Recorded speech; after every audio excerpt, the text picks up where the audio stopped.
안녕하세요. 네, 반갑습니다. 얼굴 보니까 반갑네요. 다른 공부 잘하고 있죠? 세법이 제일 힘든가요? 제목이 제일 각자 다 되겠네, 그죠? 어쨌거나 선택 과목을 여러분이 상법을 선택하셨으니까 다 맞추지는 못하지만 하나 틀리게 하는 정도 해보죠, 그죠? 같이. 자, 오늘 이제 영상 듣는 분들이 많으니까 또 OT를 좀 하겠습니다. 객관식에 대해서 처음 하는 거니까 간단하게 교재 좀 소개하고 하는 방법 소개하고 진도 내용 설명하고 이렇게 여러분하고 같이 한번 해볼게요. 뭐 문제 해설 뭐 잘 아시겠습니다. 그리고 기본 강의 들었던 분들을 위해서 뭐 간단하게 이거는 넘어가도록 할게요. 항법 구조 이거면 아시죠? 다 지금 이제 문제 풀 정도 되면 알 겁니다. 이제 이렇게 우리 공부하는 부분이 어디에 속해 있는가는 정도는 알아둬야 되겠죠. 이제 회사에 해당되고 제일 중요한 거는 주식회사다, 그죠? 뭐 주식회사 여기 80% 이상 나온다. 그렇지만 여기도 근데 중요한 거는 80% 나오는데 요걸 틀리면 안 돼. 이건 다 맞아야 되겠죠. 같이 상대적이기 때문에 다 맞아야 된다. 그래서 같이 한번 해볼게요. 양은 얼마 안 돼요. 그쪽은요. 그리고 뭐 회사법은 뭐 처음 또 이제 객관식 들어오시는 분들을 위해서 말씀드리면 회사법이 제도법이고 정말 첨예한 실무법입니다. 그러다 보니까 어떤 뭐 민법이나 다른 과목에 비해서 논리성이 조금 떨어지긴 하지만 오히려 더 쉬워요. 그 제도만 잘 익혀버리면 여러분 답을 금방 고를 수 있고 또 이제 세무사 상법은 그렇게 어렵게 내지 않습니다. 조문에서 거의 내도록 하기 때문에 조문의 그 어떤 단어를 이해하고 있냐 요것만 물어본단 말이죠. 그죠? 그렇게만 하시면 된다. 그래서 어려운 게 아니니까 잘 오시고 양도 잘 줄이면 굉장히 양이 적어진다. 됐죠? 그리고 상법을 해놓으면 여러분들은 실무에 나가서는 상당히 도움이 됩니다. 거의 뭐 기업들을 대상으로 하죠. 여러분들의 고객이 전부 기업입니다. 그죠? 기업 대상이기 때문에 기업 자체를 마인드를 갖고 가는 거하고 안 하는 거하고 달라요. 근데 현장에 가서 합격을 했는데 여러분 상법 공부할까 안 할까? 절대로 안 해요. 절대로. 그래서 저도 뭐 옛날에 사법시험도 보고 다 봐봤지만 사회 나왔을 때 그때 시험 공부할 때 제일 많이 해요. 제일 많이 하고 그렇기 때문에 여러분들이 조금 생소하더라도 이 과목을 하시면 도움이 된다. 그리고 정직한 과목이다. 됐습니다. 넘어갑니다. 뭐 조문 90% 거의 90에서 95%죠. 그리고 판례 5%인데 판례를 답으로 주질 않습니다. 거의. 나오긴 하지만 헷갈리게 주긴 하지만 판례를 답으로 주지 않기 때문에 여러분 조문을 보셔야 돼. 그래서 제가 조문 판례집을 좀 신경 써서 만들어 놨거든요. 정 안 되면 조문 판례집에 나온 기출 경향 별표는 정도만 잘 보시고 들어가고 그게 많이 이해가 된다면 점수 나와요. 알겠죠? 확실히 거의 다 맞출 수 있습니다. 그죠? 그 다음에 기출 문제를 통한 수험 범위를 확정해야 된다. 문제 안 풀어보면 안 돼요. 기본 사셨다 하더라도 문제 나오는 게 왜냐면 똑같이 낼 수도 있지만 거의 한 여러분들에게 변별력을 낼 수 있는 한 4-5개는 전부 다 그 말을 약간 비틀어서 내기 때문에 문제를 풀어보면 어떤 의미인지 알 수 있습니다. 됐습니다. 이렇게 하고요. 그 다음에 뭐 90점 맞으면 되나요? 됩니까? 다른 과목에 비해서 90점 맞으면 충분하죠. 그죠? 충분합니다. 그래서 맞을 수 있습니다. 그리고 뭐 기본서 이해하고 조문 판례 기출 확인 그리고 요약 정리 뭐 최종 암기인데 여러분이 알아서 잘 할 것이고 문제 연습 꼭 한다. 그죠? 확인해 봐야 된다. 넘어가겠습니다.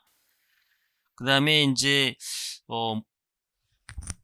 지금 우리가 문제풀이를 하잖아요. 문제풀이 하는데 여러분이 이제 예습을 할 거냐 복습을 할 거냐 문제인데 본인의 이제 능력에 따라 다를 수 있지만 여기 조금 이따 제가 문제를 풀 때 한 3, 40초씩 줄게요. 한 1분씩 줄 테니까 직접 문제를 같이 보세요. 알겠죠? 보고 한번 같이 이렇게 정하는 게 좋습니다. 하고 혹시 시간 되면 제가 진도 나갈 것 딱 정해 줄 테니까 예습을 한번 해보시든지. 그래서 요거 할 때 다 끝내버리세요. 굳이 또 따로 시간을 많이 내지 마시고 여기 와서 보면서 같이 하고 호흡해서 끝내고 또 마지막에 한번 딱 정리하면 될 것 같고 제가 이제 마지막에 우리 회계사 보시는 분들이 마지막 정리를 해드렸는데 한 뭐 2회 정도를 잡아서 여러분에게 쫙 전체를 한번 훑어줍니다. 근데 그게 굉장히 도움이 많이 돼요.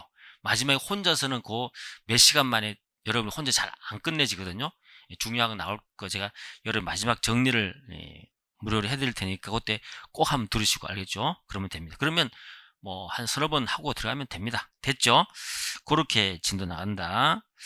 그 다음에 연간 일정은 여러분 아시다시피 잘 알 겁니다. 기본 강의, 보충 강의인데 보충 강의 별게 아니고 여러분에게 이번에 이제 조문 판례를 따로 찍어 드리려고 하다가 사실 기본서 하면서 다 같이 해버렸죠.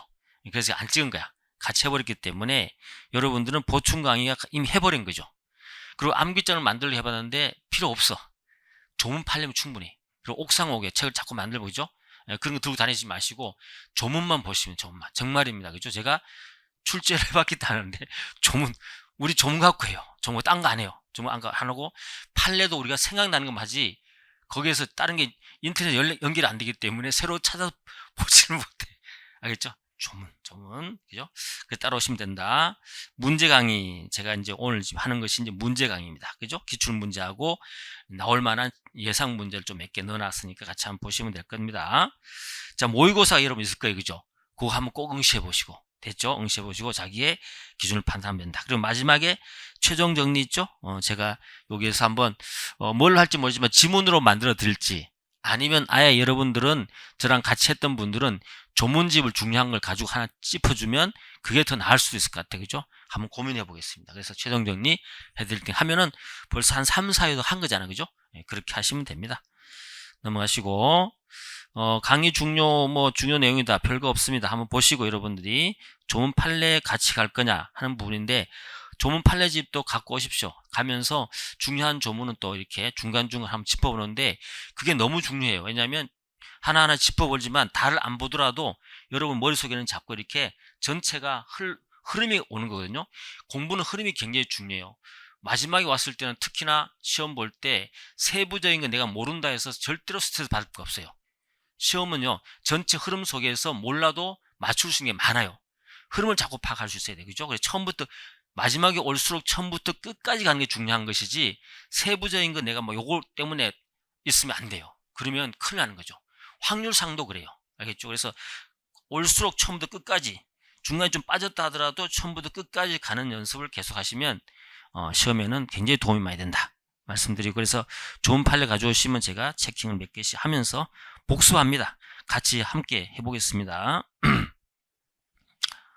뭐 교재는 객관식 좋은 판례 그죠? 아시죠? 색깔 이렇게 됐다. 그 다음에 객관식 교재 소개를 뭐 간단하게 한번 해보면 그래도 책의 내용을 알아야 되니까 뭐가 들어있는지 세무사 시험 기출 문제를 하는데 꽤 됐잖아 그죠? 몇 년 됐어요. 꽤 오랫동안 냈기 때문에 그랬는데 과거의 건 별로 의미가 없어요. 최근 한 5, 6년 거 가장 있죠? 의미가 있습니다. 의미가 있고 중요한 트렌드를 출제위원들이 다 반영을 하고 있기 때문에 5, 6년 풀어보면 돼요. 막 뒤에 거 많이 풀어봤다고 좋은 게 아니거든요. 문제도 너무 많이 푸는 것도 큰 의미가 없어요.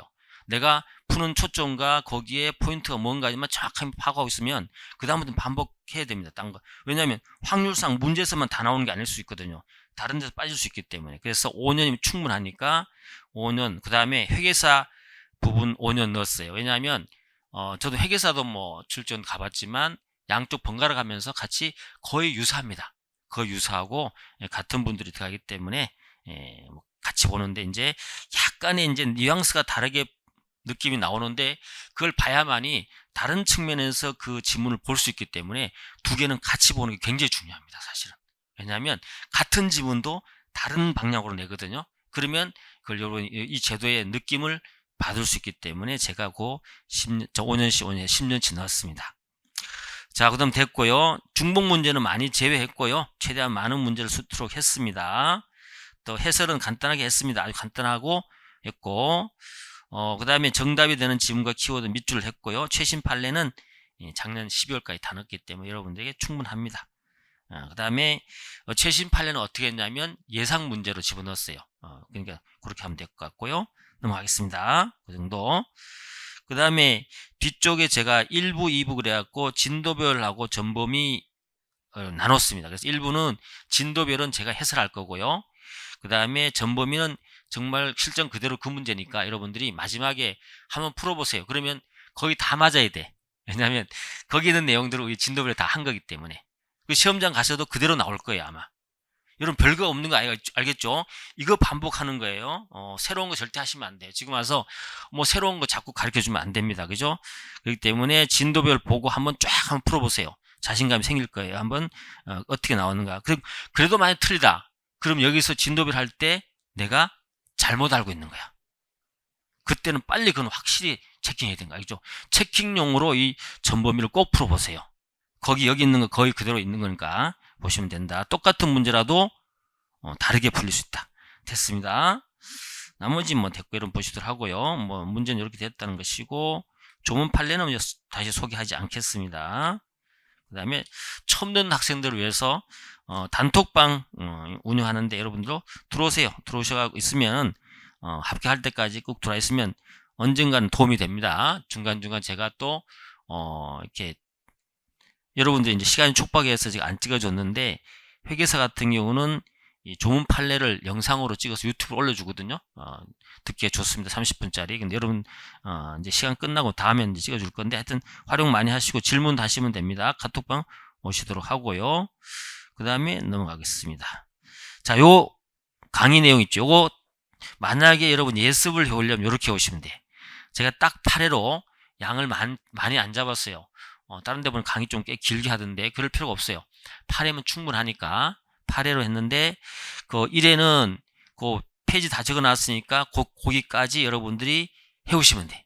예습해 오시려면 혹시라도 그렇게 하면 돼. 적어놨으니까 따라오시고 됐습니다. 자, 반갑습니다. 그죠? 지난번에 줬던 커피하고 똑같은 거야. 그죠? 이거 마시고 시작을 하도록 하겠습니다. 다 받으셨죠? 가겠습니다. 자,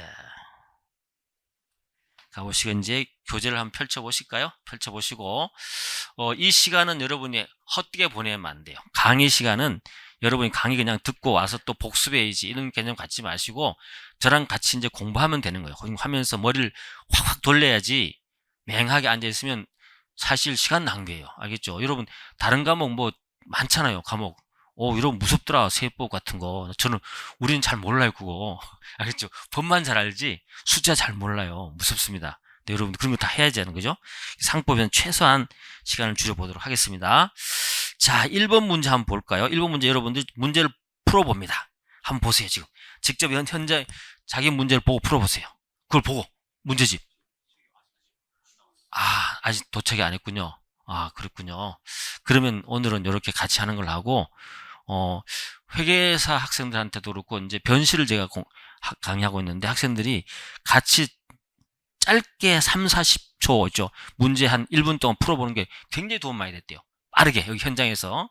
여러분들이 책 가져오면 풀어봐야 되는 것 같다. 그죠?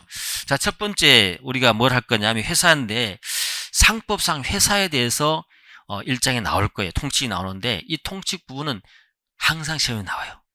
나오는데, 왜냐하면, 어렵진 않지만 회사의 전체에 대해서 어떤 통칙이니까, 통칙이라는 것은 뒤에 강론에 있는 내용하고 공통되는 부분들을 뽑아놓은 거거든요. 그렇기 때문에 의미가 있어요. 그게 나오기 때문에 어렵진 않습니다. 근데 세무사 작년에 나왔던 문제죠. 그래서 1번을 한번 보시면 회사란 기본적 상해이만을 통한 영리 추구를 목적으로 해서 설립한 법이다. 옳은 거 그랬잖아, 그죠? 자, 회사를 한번 봅시다. 회사. 갑이라는 회사가 있습니다. 그죠? 회사를 놓고 한번 통치에 있는 내용을 한번 살펴볼게요. 회사는 뭐냐 할 때 회사는 뭐라 그랬어요? 우리 나왔었잖아. 회사는 상행위나 그 밖에, 그죠? 그 밖에 영리 추구죠. 영리를 추구하는 뭐라 그랬어요? 법인, 그쵸? 법인이죠. 이것도 여러분 계속 시험에 나오더라고 보니까. 여기 옛날에 뭐가 있었냐면 이게 사단이라는 게 있었어요. 사단. 이제 아시죠? 그죠? 사단 무슨 말인지 사단? 이 사단법이었어요. 옛날에는 사단법이었어요. 왜냐면 사실 맞는 말이에요. 사단이라는 것은 사람이 모인 단체를 말하는 거거든요. 이 사단법이 있었는데 이게 있다 보니까 뭐가 문제되냐면 현실적으로 존재하는 1인 회사를 인정할 수 없는 거야. 주주가 한 명인 회사가 있더라는 거죠. 만들어지더라는 거죠. 그죠? 이 한 명 회사 있는데 법은 사단 그랬으니까 반드시 복수 형태로 2명 이상이 되는데 한 명인 회사가 있더라는 거죠. 이거 어떻게 할 거냐, 그죠? 그래서 실무적으로 판례는 계속해서 1인 회사를 인정해 왔어요. 몇십 년 동안 해오는데 법에서는 사단이 있다 보니까 안 맞잖아요. 충돌되잖아요. 그죠? 그래서 계속 논란이 있다가 결국은 어때요? 없애버렸어요. 근데 본질적으로 반드시 2명이 필요한 회사들이 있죠.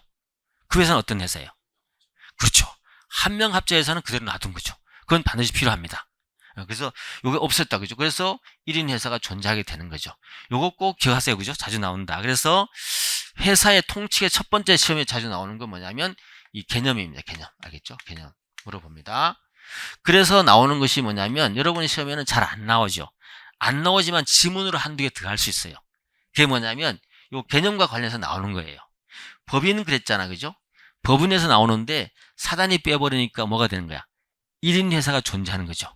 그래서 판례가 인정하는 1인 회사가 뭔지를 여러분이 알아둬야 되는 거죠. 세 번째는 뭐냐면 법인 그랬잖아요, 그죠? 법인인데 법인과 관련 나오는 게 뭐냐면 법인격 부인론이에요. 법인격 부인론이에요.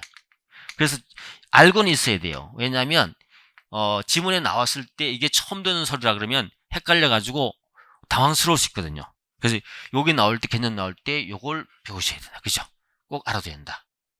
어렵지 않아요. 어렵지 않고 문제 한두 개 풀으면 그걸로 충분합니다. 그죠? 그 다음에 또 하나 생각해 볼게요. 회사 그러면 나올 게 또 뭐가 하여튼 나올 만한 같이 한번 짚어보죠. 나올 만한 게 회사의 종류다. 그죠? 종류는 몇 가지 있죠? 5가지. 그죠? 한 명, 그 다음에 합자, 그 다음에 유한 책임회사, 그 다음에 유한회사. 그죠? 여기 주식회사. 이렇게 되죠. 그죠? 맞습니다. 종류가 있다. 그러면 회사의 종류가 나왔다. 회사는 그러면 여기서 물어보는 게 뭐냐면 전부 다 법인인가요? 법인이다. 그죠? 법인이다. 우리 회사는 전부 다 법인이다. 그러면 통식에 나와 있는 게 뭐냐면 회사는 법인이기 때문에 사람이죠. 사람이다만 사람. 사람은 항상 있죠. 법적 행위를 하려면 중요한 게 뭐냐면 뭐가 있어야 돼요? 주소가 있어야 돼요. 주소. 회사의 주소는 어디다? 본점의 소재지. 그러면서 계속 지점 소재지 하면서, 그죠? 어렵지가 않아요. 시험 문제 너무 어렵지 않아요. 그죠? 이것만 알고 있으면 됩니다. 어디죠? 본점 소재지. 그죠? 그 다음에 또 여기서 물어볼 수 있는 게 뭐냐면 회사의 능력이다. 알겠죠? 회사의 능력을 물어봅니다. 능력 물어봅니다. 그렇죠? 법인이니까 당연히 회사의 능력인데 근데 우리는 다른 능력은 모르더라도 거기 통치에 나와 있는 법조문의 능력은 알아둬야 돼요.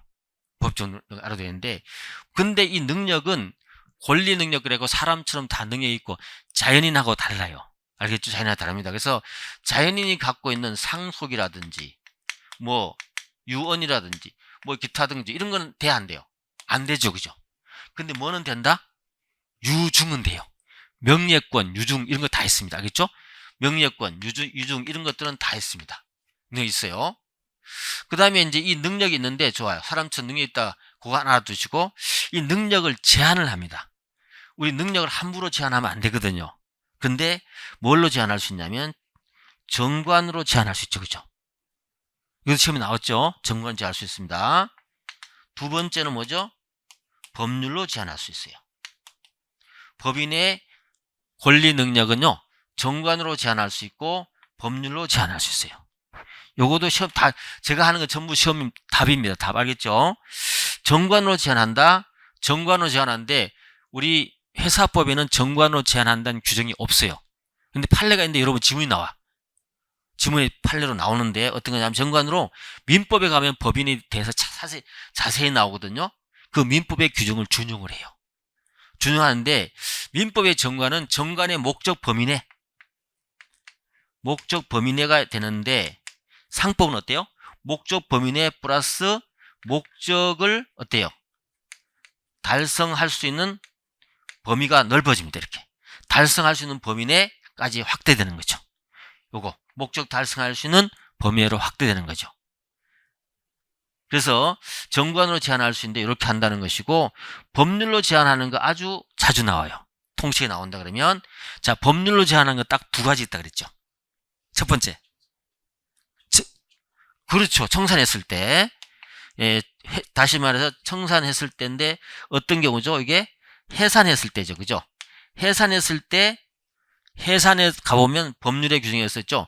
법인은 청산 범위내. 그죠? 걸리는 게 청산 범위내로 줄어들죠? 더 확대된 영업을 할 수 없어요. 그 다음에 하나 더 있지. 뭐 있습니까? 법인이 통치가 있잖아요. 그거 자주 나오잖아요, 여러분. 답으로 자주 나왔고. 이게 작년에 나왔잖아요. 작년에 나왔어요.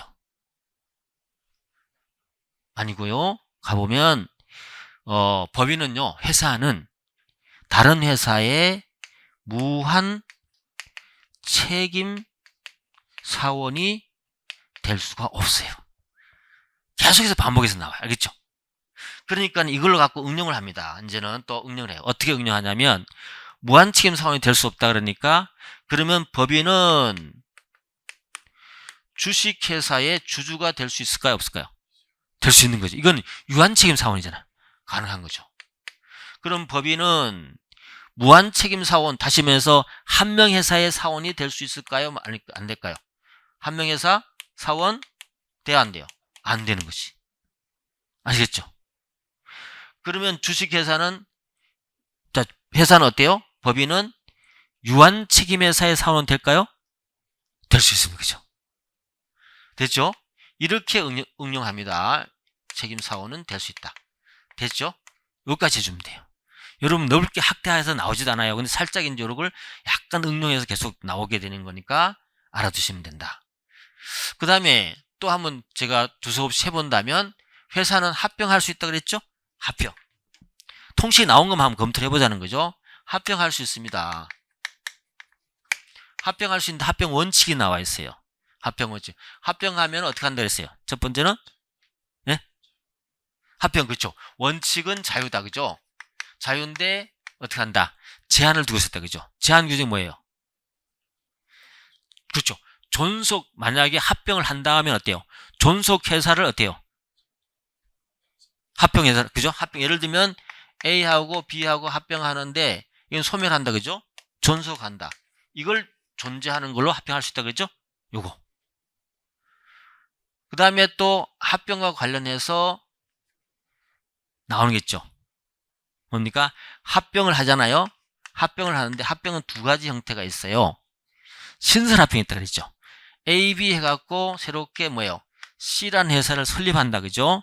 설립한단 말이죠. 설립할 때 요때 그 회사를 설립해야 되니까 누가 설립할까요? 우리 주식회사 누가 설립해? 발기인자 하잖아요. 내가 그런 얘기 강의할 때 얘기한 적 있잖아요. 주식회사 설립할 때는 발기인이 설립해요.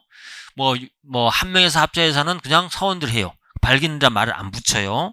그런데 합병할 때 주식회사 설립할 때 설립하는 사람이 새로운 사람이 하나 나온다 그랬죠. 설립위원회요. 이게 통치가 있단 말이죠. 알겠죠? 여기서 파견된 사람이 한 사람, 아니면 여기서 파견된 사람이 둘이 합쳐져서 설립하는 여자들 있죠. 여자들을 뭐라고 하냐면 설립위원이라 그래요. 알겠죠? 그래서 주식회사 설립은 발기인이 하는데 유일한 예외가 있더라. 어때요? 신설 합병할 때 그 회사 설립은 누가 한다? 설립위원이라는 이름으로 한다. 그렇죠? 이렇게 되는 거죠. 그 다음에 통치에 나와 있는 게 이제 해산 명령이라는 게 나옵니다. 됐죠? 해산 명령. 회사, 다시 말해서 회사니까 법인이죠. 회사 상관없습니다. 회사에 대해서 뭔가 잘못되었을 때 어때요? 해산 명령을 할 수 있거든요. 법원에서요, 회사를 소멸시키는 방법이 두 가지 있어요. 뭐예요? 해산 명령하고 그 다음에 해산 판결이 전달한다. 그죠? 판결. 근데 명령은 요거는 통치에 있어요. 통치에. 요건 뒤에 회사법 규정에 가면 있어요. 그죠? 근데 이걸 너무 암기하려고 그러지 말라고 그랬죠? 암기하려고 하지 말고 그 예가 나올 건데 주로 이제 명령으로 해산할 수 있는 사유가 나올 건데 여기 취지만 잘 알아두시면 돼요. 이 해산 명령은 왜 해산 명령하냐면 법원이 설립 인가를 하고 사람을 만들어 줬더니 공익에 반한 행위를 하는 거야. 도저히 얘를 그냥 놔두면 안 되겠어. 뭐 예를 들면 그래서 이겁니다. 공익에 반하면은 해산 명령합니다. 대표적으로 어때요? 회사의 목적이 불법적인 목적일 때, 우리 회사는 강도를 목적한다. 설립해놓고 보니까 얘가 강도를 목적으로 하는 회사야. 돼 안 돼? 없애줘야 되죠. 그죠? 이렇게 목적이 뭐 불법하거나 아니면 회사를 설립했는데 1년 동안 아무런 그죠? 움직임이 없어. 이런 것들 있죠? 이런 것들을 갖다 우리 명령합니다. 판결은 주로 뭐냐면 이거는 사익을 위한 거야. 사익이라면 누구냐면 주로 주주 있죠. 주주에게 피해를 주는 상황이 벌어질 때 어때요? 그때 회사를 해산 판결합니다. 이렇게 알아놓고 나중에 조문 보면서 얘만 좀 알고 있으면 되는 거죠. 이게 전부야. 알겠죠? 이게 계속 반복해서 돌아가면서 나오는 거니까 한번 들어보시고 지금 하면서 머릿속에 집어넣으세요. 넣고 하면 됩니다. 자, 그러면 우리 문제를 한번 풀어볼게요. 1번. 자, 보시면 책이 없구나. 미안합니다만은. 자, 보시면 회사란 기본적 상해이만을 통한 영리 추구를 목적으로 하여 설립한 법이다. 아니죠. 기본적 상해이만 말 안 했죠. 그죠? 뭐라고요? 그냥 상행이 그랬죠. 상행. 그냥 상행이기 때문에 틀린 겁니다. 그래서 기본적 상해이만 하면 틀린 거예요. 두 번째, 해산 후에 회사는 다른 해산 후에 회사를 존속하는 회사로 합병할 수 있다? 아니죠. 해산한 회사는 안 되죠. 존속하는 회사를 한다 그랬죠. 존속해야 되지. 죽은 회사를 어떻게 뭐 회사 합병해서 하죠? 안 된다 그랬죠. 회사는 다른 회사의 무한 책임 사원이 될 수 있다 없다? 없다. 이게 작년에 나온 거예요. 이렇게 나온다면 알겠죠? 이제 그래서 문제 푸는 거는 감을 잡는 거야. 아, 문제가 어떻게 나오는구나. 이 감을 잡는 거야. 그러고는 어때요? 이 문제로 다 해결돼 안 돼요. 안 되거든요. 조문집을 봐야 됩니다. 그래서 빠진 거라든지 쉬운 것들 다 건져내야 되죠. 시험장 가면 맞출 수 있다. 자, 회사의 종류는 뭐라고요? 한 명 상호회사라는데 이게 없어요. 이 상호회사는 어디에 있냐면 참고로 알아두세요. 상호회사가 우리 회사의 종류가 5가지가 있는데 다른 법에서 회사의 다른 종류가 하나 있어요. 이게 뭐냐면 보험업법에 가면요 상호회사라고 있어요. 상호회사 그죠? 보험업법에 조합 형태에 유사한데 법인 형태를 인정해주는 회사가 있거든요. 그걸 우리가 상호회사라 그래.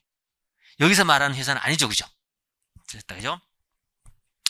그렇게 보시면 되고 5번 가볼까요? 회사가 정당한 사유 없이 설립 후 1년 이상 영업을 휴지하는 때에는 법원은 이해관계인이나 검사에 청구해서 뭐한다? 명령한다. 여기서 명령이냐 판결인데 명령한다. 그죠? 명령한다. 답이 5번이었어요. 됐습니까? 그죠? 이렇게 나온다는 거 이제 확인했습니다. 넘어가 볼게요. 자, 2번 가볼게요. 자, 옳은 것 그랬네요. 옳은 거 나올 때가 제일 이제 사실 좀 스트레스 받죠. 내려가다가 아는 게 확실히 있으면 바로 풀고 넘어가야 됩니다. 1번. 회사는 상행이 기타 영리를 목적으로 하는 사단법인 틀렸죠? 사단법. 그죠? 이렇게 되는 거야. 여기 나오는 이 포인트만 알고 있으면 다 풀린다. 알겠죠? 다 풀립니다. 2번. 회사는 유한책임회사의 업무 집행자가 될 수 있다. 우리 유한책임회사 봤죠? 그때 가서 말씀드리겠지만 유한책임회사부터요 외부 전문 경영이 들어오기 시작한다 그랬죠? 그죠? 그래서 인적 회사인 한명회사 합자회사는 다음 단계에서 물적 회사인 주식회사와 유한회사 사이에 있는 것이 유한책임회사죠. 그죠? 유한책임회사는 물적 회사 요소와 인적 회사 요소 함께 갖고 있다 그랬죠. 그래서 외부 전문 경영이 들어오는데 그때 뭐가?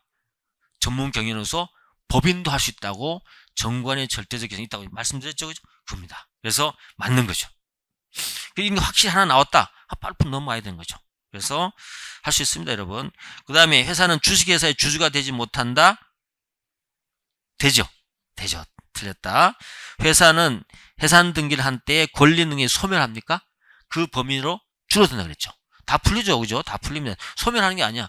범위가 줄어들 뿐이지, 그죠? 그 다음에 회사의 권리 능력은 제한될 수 없다. 제한될 수 있다 그랬죠. 뭘로? 정관이면 법률로. 법률로는 2가지 꼭 알아야 되는 거죠. 끝났습니다. 됐죠? 계속 반복되는 거야. 그래서 반복되는 건 중간에 제가 좀 빼고 하기 때문에 여러분이 나중에 풀어보시면 됩니다. 자, 3번 가볼게요. 1번 모든 회사는 법인입니까? 맞죠. 2번 회사의 주소는 지점 소재지입니까? 틀렸죠. 그죠? 계속 나오잖아요. 주식회사는 한 명회사의 무한책임 사원이 될 수 없습니까? 없잖아. 없잖아. 그죠? 반복해. 계속 바꿔가면서 내고 있죠? 회사는 권리의무의 당사자가 됩니까? 당연히 법이니까. 회사편의 규정에 의한 등기할 사항으로서 관청의 허가, 인가를 요하는 것에 관해서는 그 서류가 도달한 날로부터 등기 기간을 기산한다. 맞습니다. 177조에 가면 조문에 보시면 이렇게 나와 있어요. 한번 보시면 되는 거고요. 됐네요. 이렇게만 하면 됩니다. 4번 가볼까요? 상법상 회사에 관한 서류 옳지 않은 것. 회사란 1번 상행이나 그 밖의 영리를 목적으로 맞죠? 더 이상 안 보겠습니다. 2번 주식회사와 한명회사가 신설합병한다. 주식회사와 한명회사가 신설합병할 때 그 설립되는 회사는 뭐다? 주식회사. 그렇죠. 그래서 다시 한번 정리해 볼게요. 뭐한다? 주식회사, 유한회사, 유한책임회사와 합병했을 때는 어떻게 한다? 존속하는 회사는 유한회사, 주식회사, 유한책임회사야 된다. 알겠죠? 이게 통식에 나와 있잖아요. 그걸 계속 물어보는 거예요. 반복해서. 알겠죠? 왜냐하면 물적 회사가 우선하기 때문에 그렇습니다. 그 다음에 4번도 됐죠? 됐고 그 다음에 4번은 합병하는 게 회사 누의 회사를 존속하는 회사를 할 수 있다. 틀렸죠? 그 다음에 법원은 회사의 설립 목적이 불법한 것인 때는 어떻게 한다? 직권으로 명령으로 해산할 수 있다. 해산 명령할 수 있다. 됐죠? 계속 반복해야 이제 느낌 파악했죠? 이겁니다. 그래서 기출 문제를 정확하게 파악을 하고 여러분의 흐름을, 트렌드를 파악해야 되는데 최근 5, 6년이면 충분합니다. 알겠죠? 그 전에 거 틀린 것도 많고요. 그 문제가 가보니까 저도 20회 때 걸 그대로 옮겨놨더니 뒤에 가면 고쳐주겠지만 문제가 틀리게 냈더라고요.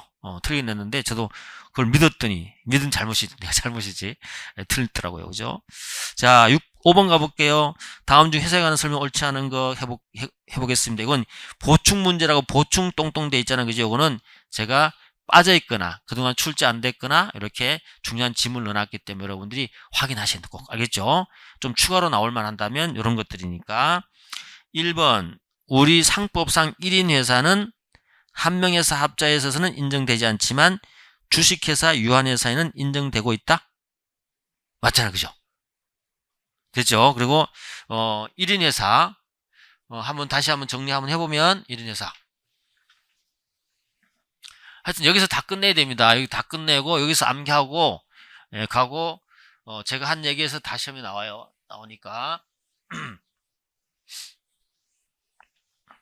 아는 거지만 복습을 한번 해보겠습니다. 복습 제가 좀 해보면 1인 회사 그죠? 1인 회사가 인정되는 첫 번째는 인정되는 거죠. 그죠? 인정되는 거. 인정되는 여부죠. 여부다. 그럴 때 인정되는 건 뭐죠? 주식회사. 그죠? 그 다음에 유한회사. 그 다음에 유한책임회사도 가능하다. 그죠? 책임회사도.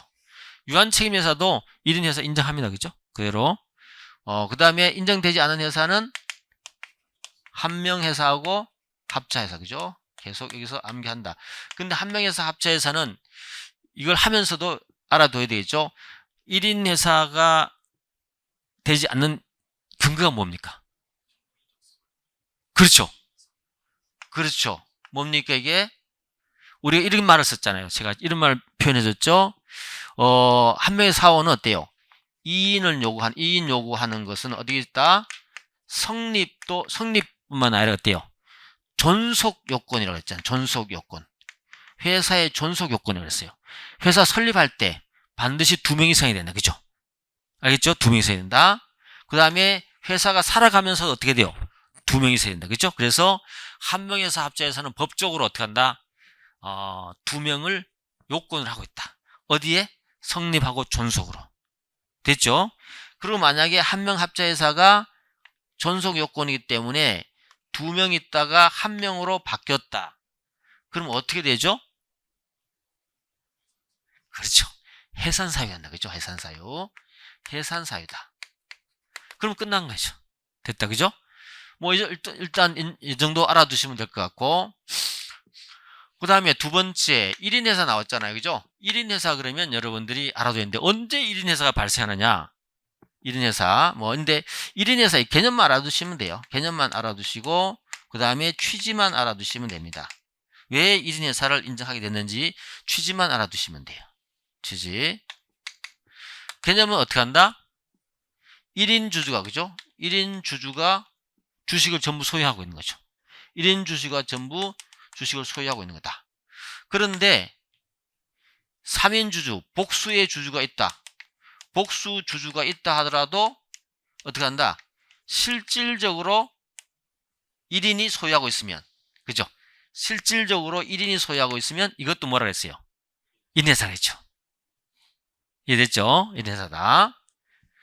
발생 원인은 여러분 잘 알 겁니다만 이런 게 된 거야. 처음에 설립을 각 회사가 있었어요. A, B, C가 주주로 참석했습니다. 주주로 참여했어요.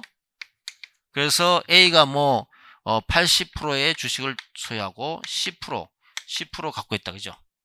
설립은 그렇게 했잖아요. 그런데 나중에 야, 네가 다 사. 라고 해서 주식을 팔아버렸잖아. 그럼 어때요? 혼자밖에 남을 수밖에 없죠. 그래서 실무적으로 1인 회사가 존재할 수밖에 없었던 거죠. 알겠죠? 이렇게 발생하는 겁니다. 그러면 또 이 형태는 요게 되겠죠? 두 번째 형태는 어떻게 되겠습니까? 이런 거야. 실제로 얘가 95%를 갖고 있습니다. 거의 다 갖고 있는 거죠. 그런데 B가 3%를 갖고 있어요. C가 어때요? 2%를 갖고 있어요. 근데 만약에 3%, 2%를 실제 B, C가 돈을 주고 샀다. 그러면 이거는 1인 회사 아니에요. 그죠? 근데 만약에 요 3%, 2%가 두 가지 사유가 있는데 하나는 A가 야, 너 이름 좀 빌려줘라고 해서 뭐죠? 명의 차용을 한 경우 있죠. 돈은 얘가 준 건데 이름은 주주로 되어 있는 거, 비로 되어 있는 거죠. 그렇지만 이건 누구 거야? 얘 건지. 또 한 가지는 회사법적으로 따져볼게. 다 배우셨으니까 얘가 C가 어때요? 주식을 이렇게 매도를 했어요. 우리 주식을 매도하면 어떻게 된다 그랬죠?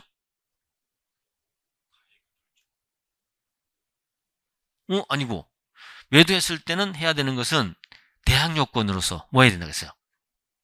명의 개설을 해야 되죠. 이게 그죠? 회사와 관계에서 명의 개설을 해야 되는 거죠. 근데 바쁘다 보니까 팔았는데 명의 개설 안 하니까 C가 주주 명부에 남아있는 거지. 근데 대외적으로 볼 때 주주가 3명이네? 하는데도 사실은 어때? 요거는 1인 회사인 거죠. 알겠죠? 요런 게 1인 회사 되는 거다. 이해됐습니까? 그래서 세 가지 형태를 여러분 생각하시면 돼. 한 번만 듣고 이해하면 돼. 그냥 이해하면 돼. 1인 회사. 그럼 그게 여러분 시험 나오는 건 아니고 내가 이해를 돕기 위한 거다. 그죠? 그럼 이런 회사를 왜 이렇게 인정을 해주게 취지가 뭐겠습니까? 주식회사나 회사의 법은 주식회사법의 법 체계는 어때요? 이거 법적 성격이 뭐라 그랬죠? 단체법적 성격을 갖고 있다 그랬죠. 다시 말하면 주식회사는 전부 다 가보면 주주총회라든지 이사회라든지 가보면 전부 다 어때요? 2명 이상인 것을 요구하는 제도들이 많잖아요. 근데 1인 회사를 인정해줘 버리면 주주총회 같은 거 어떻게 돼? 주주총회잖아, 총회. 여러 명이 모여야 되는 거죠. 근데 1인 회사를 인정해줘 버리면 총회라는 참석 과반수, 과반수의 3분의 2 등등 있죠. 이런 것들이 하나도 적용이 안 되는 거잖아요. 그죠? 그래서 처음에 인정해주기가 굉장히 이론적으로는 어려웠던 거죠. 그러면 우리 이렇게 하자. 1인 회사 인정해주고 1인 회사는 혼자서 하는 거니까 어차피 이 혼자 주주가 회사에 대해서 피해를 줄 건 아니니까 알겠죠? 그냥 이 주총회도 만약에 혼자서 주총회 했다 하더라도 주총회 한 것처럼 인정해주자. 알겠죠? 그 단체법적 요소를 있죠. 요소를 어떻게 한다? 완화해서 적용하자. 알겠죠? 완화해서 적용하자. 이겁니다. 이것만 알고 있으면 돼. 그래서 여러분이 거의 시험에 나오면 이거밖에 안 나올 겁니다. 아마 거의 다. 주주총 혼자서 주총회를 개최해서 주총회 의사로 작성했다. 그럼 당연히 인정되는 것이고. 근데 주총회를 개최한 적도 없다. 없으면서 주총회 의사록이 만들어졌다. 그래도 유효할까요? 안 할까요? 유효합니다. 알겠죠? 유효한다. 전혀 한 적. 그래서 우리 판례 취지는 어떻게 하냐면 거의 혼자 했기 때문에 자기가 혼자 했기 때문에 주총회 전혀 없다 하더라도 그냥 와서 야 의사록 만들어놔 하더라도 인정된다는 거죠. 그래서 여러분들은 주총회 1인 회사 그러면 무조건 인정해준다. 뭐 이렇게 뭐 말을 바꿔서 뭐 전혀 개최한 적도 없다. 뭐 이렇게 나오더라도 있죠. 무조건 된다. 그게 정답이 알겠죠? 그렇게 말해주면 됩니다. 끝. 자, 가봅시다. 그래서 상법상 1인 해석대 1번 됐고요. 1인 주식회사의 1인 주주 겸 대표이사가 회사에 손해를 가했어요. 근데 1인 주주와 1인 회사는 별개의 인격이기 때문에 업무상 배임죄 성립된다. 요거는 알아둡시다. 그죠? 우리가 법인격을 인정하잖아요. 법인격을 인정합니다. 우리 이제 회사요. 법인격 인정한다는 말이 무슨 말이죠, 여러분? 그죠? 독립된 인격체라는 거죠. 그래서 갑회사가 있다 그러면 갑회사가 있다. 이게 만약에 대표이사가 A가 있다 했을 때 이 갑회사는 설령 대주주라 하더라도 어때요? 얘와 얘와 같아 안 같아? 다른 거지. 독립된 인격체죠. 독립되게 법률 행위를 하고 자기 이름으로 다 행위를 한단 말이죠. 다른 거예요. 설령 이 사람이 만약에 1인 주주다 합시다. 주주인데 회사의 돈을 갖다가 자기가 함부로 갖다가 사용해버렸다. 이건 누구 돈 가져온 거야? 회사 돈이죠. 남의 돈을 가져온 거죠. 그래서 뭐 한다? 이거는 횡령도 될 수 있고요. 횡령도 될 수 있고 그 다음에 배임죄 있죠. 전부 다 인정합니다. 알겠죠? 우리가 1인 회사를 인정해 주는 것은 어떤 단체법적 요새 편리를 위해서 허용해 주는 것이지 이런 것까지 봐주는 건 봐준다 안 봐준다? 안 봐주는 거지. 됐죠? 끝. 여기서 어렵게 나오면 요까지 나온다. 그죠? 요까지. 그래서 1인 회사는 이런 겁니다. 그래서 그거 맞추면 되는 거다. 그 다음에 청산이 사실상 종결하지 아니한 경우에는 청산 종결 등기를 했다 하더라도 법인격 소멸돼 안 돼요? 안 되죠. 그래서 회사의 법인격 소멸은 청산 등기, 해산 등기는 아무 관계 없다. 생산 사무가 사실상 종결되었을 때 소멸된다. 이거 꼭 알아둔다. 그죠? 꼭 알아둔다. 그것만 알고 있으면 돼. 계속 반복해서 나올 겁니다. 네 번째, 우리 상법은 모든 회사를 법인 됐고요. 5번, 합자회사의 유한책임사원. 합자 유한책임사원, 회사 채권자에 대해서 직접 연대 책임지고, 이건 맞아요. 근데 재산 출자 외에 노무, 신용 출자 가능이 아니야? 안 되죠. 유한책임사원이나 유한책임사원들은요, 노무, 신용은 절대로 안 된다. 하나 딱 원칙 정해 나온다겠죠? 무한책임사원만 가능하다. 끝. 됐죠? 계속 반복될 겁니다. 그죠? 반복된다. 그렇게 말해주시면 된다. 자, 그 다음에 6번 가볼까요? 회사의 법인성에 대해서 한번 가볼게요. 법인성. 자, 법인성. 이제 1인 회사 끝냈어요. 이 정도만 하면 돼요. 1인 회사 끝냈어요. 이제 그 다음에 두 번째 볼 거는 이제, 여기서 나왔던 통식에 나오는, 법인격입니다. 법인성. 당연히 조금 전에도 말했지만, 법인은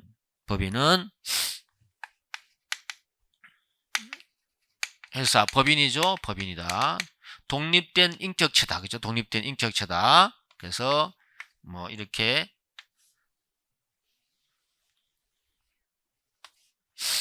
A라는 뭐, 대표이사 등등이 합시다. 어쨌거나, 갑회사는 법인격이 존재한 인격이 있다. 그죠? 그 조금 전에 말했죠? 뭐라 했습니까? 이게 별개다. 그죠? 별개다. 이게 법인격이야. 법인격이다. 서로 있다는 거. 갑은 그 다음에 회사의 주주나 대표와 전혀 별개다. 했는데 그 독립적으로 하다 보니까 이 대표이사가 얘는 말도 못하잖아요. 말도 못하고 그냥 아무것도 뭐 사실 얘를 대신해서 해준 사람이 대표이사 그죠? 근데 여러분도 마찬가지잖아.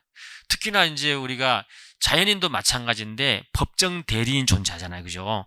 특히 무능력자들 예를 들면 이런 거죠. 어떤 부모님들이 아이들하고 차를 타고 가다가 차 사고 났는데 어린 아이들 초등학생 2명이 남겨두고 부모는 거기서 즉사해버렸어요. 돈이 많았어요. 그러면 우리는 어때요? 법정 대리인을 선임하죠. 후견인 내지 그죠? 선임했을 때 후견인은 어때요?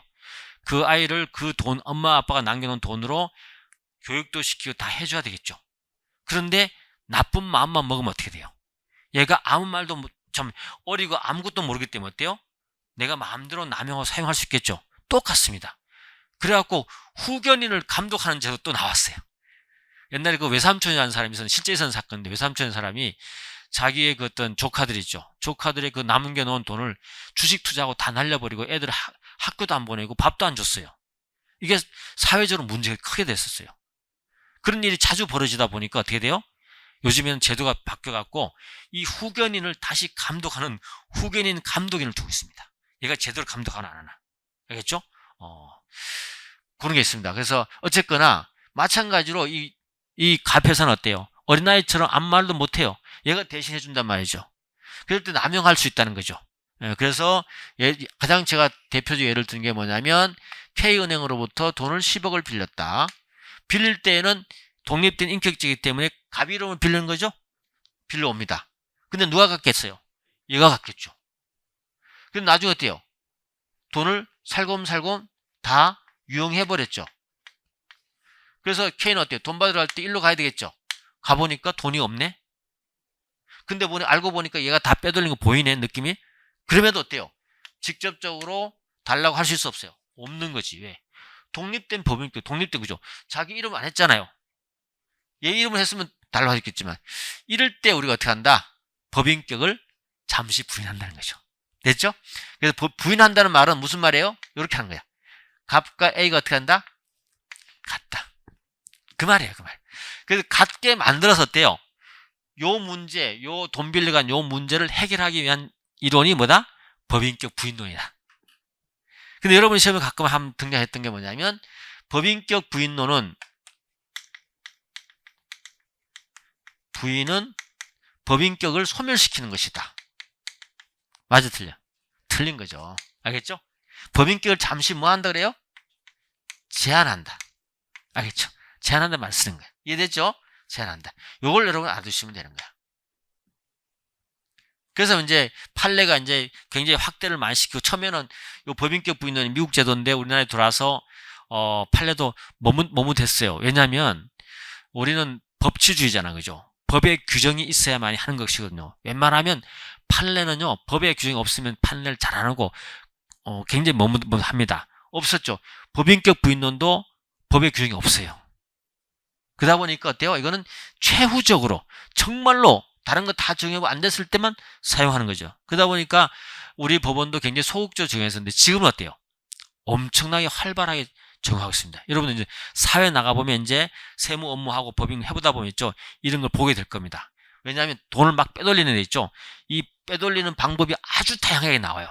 나올 때 그 빼돌리는 사람한테 돈 받기 위해서 판례가 있죠. 아주 머리를 잘 써갖고 법인격 부인론을 정해갖고 돈 받아야 된다 이 말이죠. 아시겠죠? 그래서 회사 돈을 빼돌렸을 때 돈 받는 방법, 제일 좋은 방법이, 다른 제도가 있어요. 다 있지만 그걸 해도 안 될 때 마지막 하는 건 이 방법이다. 그 정도 말아주시면 됩니다. 그죠? 자, 가보겠습니다. 자, 6번 가보시면 회사의 상행위 기타 영리를 목적으로 설립한 법인을 말한다. 맞습니까? 법인, 그죠? 회사가 2번 법인의 형태를 빌리고 있는 것에 지나지 아니하고 실질적으로는 그 배후에 있는 사람의 개인 기업에 불과하거나 그것이 배우자에 대한 법률 적용을 회피하기 위한 수단으로 함부로 이용되는 경우에는 외견상 회사의 행위를 할지라도 배우자인 타인에 의해서 회사 행위를 한 것으로 책임을 물을 수 있다. 바로 이 내용이죠. 알겠죠? 얘가 막 지배하는 거지, 마음대로. 그죠? 이걸 우리가 전문용어로 형해화 하는데 그 말까지 몰랐대요. 지배하고 있다. 그죠? 이런 거다. 취지만 알고 있으면 돼. 또 그래서 대표적으로 기존 회사가 채무를 면탈할 목적으로 기업의 형태 내용이 실질적으로 동일한 신설회사를 설립했다면 신설회사 설립은 기존 회사의 채무 면탈이라는 위법한 목적 달성을 위해서 회사 제도를 남용한 것이므로 기존 회사 채권자는 위 두 회사 어느 쪽에 대해서도 채무를 물을 수 있다. 이게 가장 전형적으로 회사 돈을 탈루했던 사건입니다. 갑이라는 회사를 만들었었는데 K에게 돈을 예를 들면 뭐 시설 자금이라든지 기타 돈을 많이 빌렸어요. 그래서 차용금이 있었습니다. 이게 한번 10억 됐습니다. 갚아야 되는데 여기는 대표회사가 생각해보니까 10억 갚이 너무 아깝거든. 어떻게 하냐면 뭐 했다? 을이라는 회사를 어떻게 해요? 설립을 해버립니다. 새로 설립을 해서 여기 있던 돈을 전부 이쪽으로 어때요? 출자를 해버려요. 이 회사는 뭐예요? 껍데기죠. 돈 받으러 가봤더니 돈이 없네. 근데 돈은 어디가 있어? 여기 다 와 있죠.